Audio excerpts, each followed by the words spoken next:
What is up everyone, Jflores here, and for today's episode, I'm gonna teach you how to make the easiest homemade crepes or crepes with mangoes and some homemade sauce. I don't know if it's crepes or crepes. Yeah.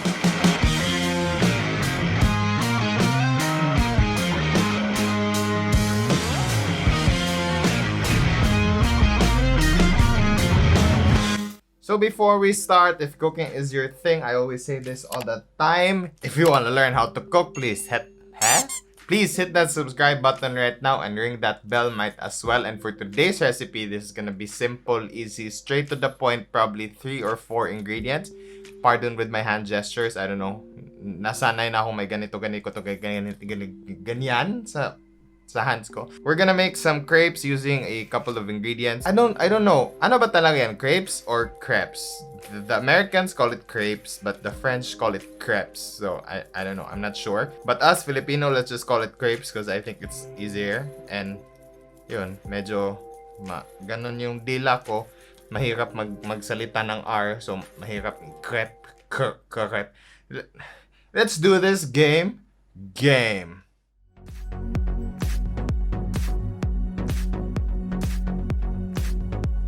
So first, we're gonna make the batter. Drop in 2 eggs to a bowl. Add in some evaporated milk, vanilla extract, and some flour. Mix this first though, bago nyo i-add yung flour. Just see what I'm doing here. Add some melted butter and a little bit of salt.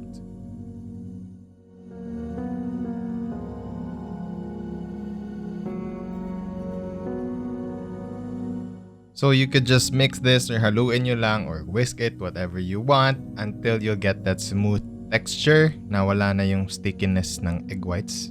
I don't know if that's the right term. And now you can add in the flour just to make sure gumamit ka ng strainer para walang lumps yung batter natin. And add in the flour, just make sure to half it in half, I guess. Basta not the whole thing. Don't add the whole thing yet. I-add nyo yung first part and then whisk it and then proceed with the next one.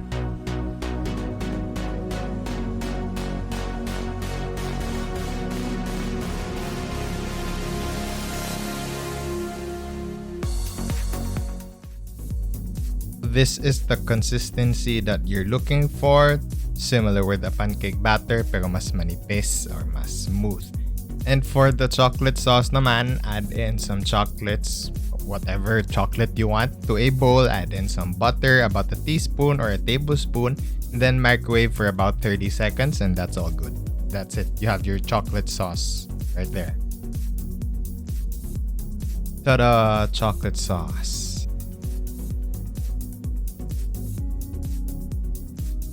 So now let's cook those crepes or crepes. Add in some butter into your pan. Make sure to spread it all around para hindi dumikit yung batter.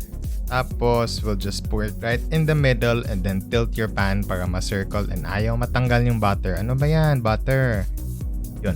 Just pour it in the middle and then tilt your pan to form a somewhat perfect circle. But I think I'm not gonna make a perfect or even a circle in this batch. Look at that. That sucks big time. So yeah, we'll just disregard this and then we'll make a new one. That's the right one. So here again, drop the butter into your pan. Yun, kinamay ko na lang kasi ayaw matanggal. And then this is the right way to do it. Just pour it in the middle and give it a little swirl. And then tilt your pan. And I assure you this is better from the previous one. Not a perfect circle, but it is way better than the previous one. So we're just gonna cook this until all the top part is already dry. You can see that the white part is almost gone for about probably a minute or 2. And then we'll just remove this and we'll plate this up.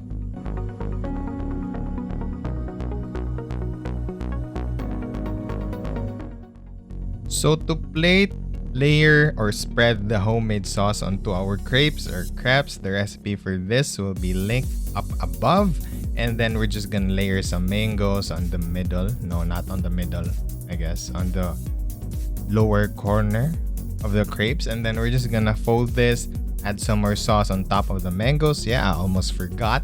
and then transfer to your favorite plate. Then finish it off with the chocolate sauce and more of our homemade sauce.